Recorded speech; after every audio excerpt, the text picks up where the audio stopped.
வணக்கம். வணக்கம். எனக்கு விவரம் தெரிஞ்சதுலேருந்து சொல்றாங்க சிவன் சொத்து குலநாசம் அப்படின்னு சொல்லுவாங்க. அந்த சிவன் கோயில் போனா கூட அந்த கையை தட்டிட்டுலாம் வருவாங்க, அங்கிருந்து திருநீர் கூட ஒரு எடுத்து வரக்கூடாது அப்படின்னு சொல்லுவாங்க. உண்மையாவே அதுக்கான உண்மையான அர்த்தம் என்ன? சிவன் சொத்து குலநாசம் நிறைய பெரியவர்கள்லாம் பேசிட்டாங்க. ஒவ்வொருத்தங்க ஒவ்வொரு கருத்து சொல்றாங்க. உண்மையான கருத்து நிறைய பேருக்கு தெரியும், அவங்க அதை சொல்றது இல்லை. அதாவது சிவன் சொத்து, நான் அன்னைக்கு ஒரு சாமியார் சொல்றாரு, சிவன் புலி மேல உட்காந்துருப்பாரு, கழுத்துல நாகம் சுருண்டு இருக்கும், அவர் சுடுகாட்டில் இருப்பார், இதெல்லாம் அவர் சொத்து. அதெல்லாம் கேட்டால் அப்போ நம்ம நிலைமை என்ன ஆகும்? அது ஒரு பெரிய ஆன்மீகத்தில் இருக்கிறவர் சொல்கிறார், ஒரு பெரிய சேனல். சிவன் சொத்து அப்படின்னு சொன்னால், நமக்கு ஜாதகத்தில் சூரியன் அப்படின்னா சிவன், ஜாதகத்தில் சூரியன் அப்படின்னு சொன்னாலே உங்களுக்கு சிவன். சிவனுக்கு அதாவது சூரியனுடைய கதிர்வீச்சு விழுகிற இடத்துல எல்லாம் சிவன் இருக்கும். இந்த உலகத்தில் சூரியன் இல்லைன்னா எந்த ஒரு உயிரும் கிடையாது இல்லையா? உயிருக்கு அதிபதி சூரியன். இப்போ இந்த உலகத்தில் இருக்க அத்தனை உயிர்களுக்கும் அதிபதி சிவன். அப்போ எனக்கு அந்த சூரியன் யாருன்னா அப்பா. எனக்கு அந்த சூரியன் யாரு அப்படின்னா எங்க அப்பா. எங்க அப்பாவினுடைய உயிர் அணுதான் நான், அந்த ஒரு அணு. அப்போ முருகன் ஆண் பிள்ளைன்னு சொல்லுவோம், உங்களுக்கு பார்த்துருக்கீங்களா? முருகன் மட்டும்தான் ஆணுக்கு பிறந்த பிள்ளை அப்படின்னு சொல்லுவாங்க. முருகன் மட்டும் ஆணுக்கு பிறந்த பிள்ளை, அதாவது சிவபெருமான் நெற்றி கண்ணில இருந்து பிறந்த பிள்ளை. அப்போ சூரியனிலிருந்து விழுந்த துண்டு பூமி அப்படின்னு சொல்லலாம். இந்த பூமியினுடைய வெப்பம், தட்ப வெப்பத்துல தான் உங்களுக்கு எந்த விதையை போட்டாலும் முளைக்கும். அப்போ செவ்வாய்ங்கிறது முருகன், செவ்வாய்னா பூமி, இந்த பூமி நாயகன் முருகன். அவன் ஒருவனே ஆணினுடைய அணுக்களை வீரியமாக உள்ளவன், ஆண்மகன் இந்த பூமி அப்படிங்கிறது. அப்போ இந்த பூமி மட்டும்தான் ஒரிஜினல் ஆண்மகனா. இன்னைக்கு திங்கிற உணவுகளை எவனுக்கு ஆண்மை கிடையாது, அது வேற விஷயம். ஆண்களின் அணுக்கள் வீரியம் உள்ளவனால் மட்டுமே பெரிய பெரிய சிவாலயங்களை கட்ட முடியும். மன்னர்கள் காலத்துல உங்களுக்கே சொல்லுவாங்க, அந்த புறத்துல 100 அழகிகள் அப்படி. ஒரு பெண்ணு புலியே முறத்தால அடிச்சு வரட்டும் அப்படி. அப்போ 100 பெண்களுக்கு இணையான ஆண்மை உடையவன் அர்த்தம். அதனாலதான் சிவனுக்கு லிங்க வடிவம் கொடுத்திருக்கும். ஆண் உறுப்பு தான் சிவலிங்கம். அப்போ அதுல இருக்கக்கூடிய அணு சிவா. கண்ணுக்கு தெரியாத ஒரு விதை இருக்கு, அந்த விதையில இருக்கிற கண்ணுக்கு தெரியாத அணு சிவம், உன் கண்ணுக்கு தெரியாத அணுக்கும் அணுவா இருக்கக்கூடிய உயிர் சிவம். அப்ப நம்ம உடம்புல இருக்கக்கூடிய ஒவ்வொரு அணுக்கள்ல இருக்கக்கூடிய உயிர் சிவம். அதனாலதான் சத்து இல்லைன்னா ஜீவன் இல்லை. அப்போ சிவன் சொத்து குலநாசம்னா நம்மளுடைய அணுக்களை பாதுகாக்கணும். இப்போ முருகன் கையில வேலு இருக்குங்கிறாங்கல்ல, ஆண் பிள்ளை. வேலுங்கிறது இந்த குட்டி தவளை மாதிரி ஆண்களினுடைய அணுக்களின் வடிவம், வேலுண்டு வினையில்.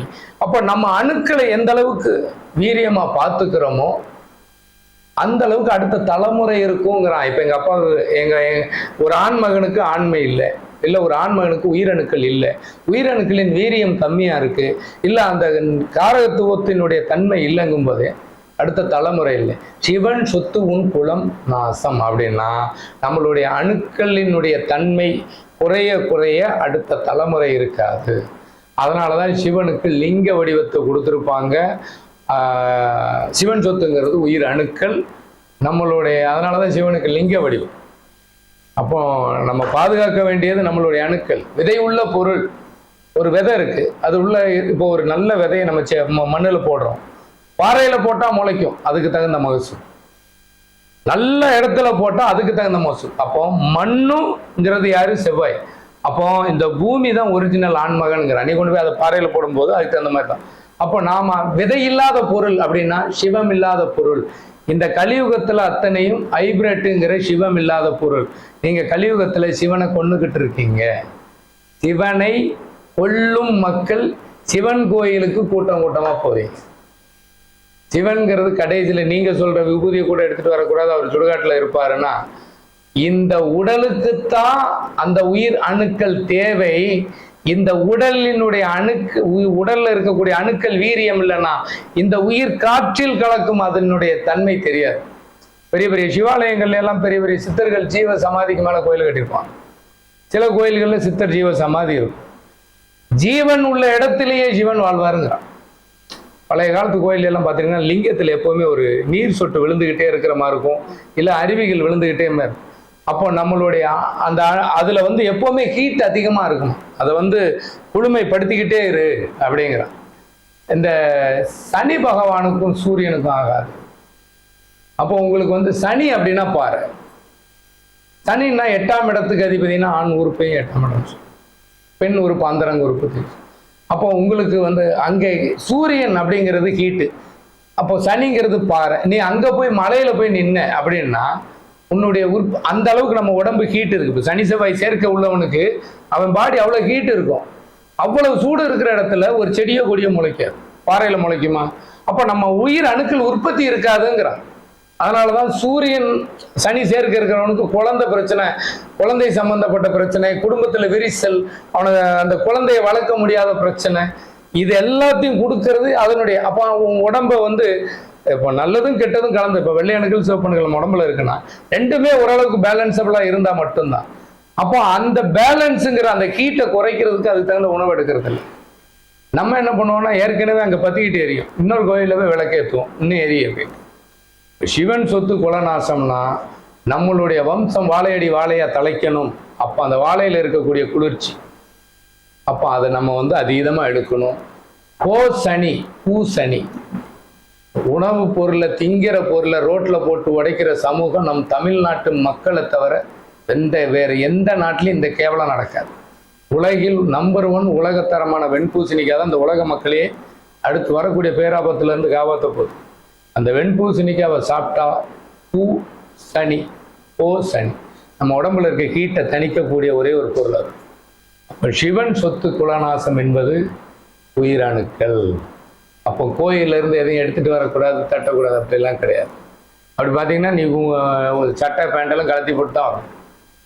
எவனும் எந்த துணியும் போட்டு வர முடியாது. நடந்து வரும்போது செருப்புல கூட தூசி ஒட்டும். போயிட்டு நெத்தியில பூசுற விபூதியை கழுவிட்டு தான் வரணும். அப்புறம் அந்த தண்ணி ஒட்டும், அப்புறம் முகத்தை வெட்டணும். இப்படி கடைசியில் ஒண்ணுமே அங்கிருந்து வெளியே நீ வர முடியாது. கோயிலுக்குள்ள போயிட்டு நீ வெளியே வர முடியாது. கரெக்டு தானே? ஒவ்வொருத்தங்களும் ஒவ்வொரு கதை சொல்லுவாங்க, அவங்களுக்கு தெரிஞ்சது. அப்போ சிவன் சொத்து என்பது ஆண்மை, ஆணின் உயிர் அணு, அது ரொம்ப முக்கியம். அதை வீரியமா பாதுகாக்க வேண்டியது அதாவது நம்ம அந்த காலத்துல எல்லாம் ஒரு மரம் நட்டு வச்சா அடுத்த தலைமுறை நல்லா இருக்கும். ஊராம் பிள்ளையை ஊட்டி வளர்த்தானா ஊருக்கு ஒதுக்குப்புறமா ஊருக்கு வெளியே இருக்கக்கூடிய தோட்டம் தரவை உரம் ஊட்டி வளர்த்தா நம்ம அடுத்த தலைமுறை நல்லா இருக்கும். அதே மாதிரி நம்மளை, நம் உடம்ப, தேகத்தை, அணுக்களை வீரியமா பாதுகாத்தா அடுத்த தலைமுறை அப்படிங்கிற வம்சம் நல்லா இருக்கும். இல்லைன்னா கைகால் ஊனம் குறையோட பிறக்கிறவனுக்கு தெரியும் அந்த வழி என்னன்னு. அதனால உன் அணுக்களை வலிமைப்படுத்து, உன் தலைமுறையை பலப்படுத்து, வாழ்க்கையில மனித குலத்தை நிலைப்படுத்து. இதுதான் சிவன் சொத்து குலநாசம்.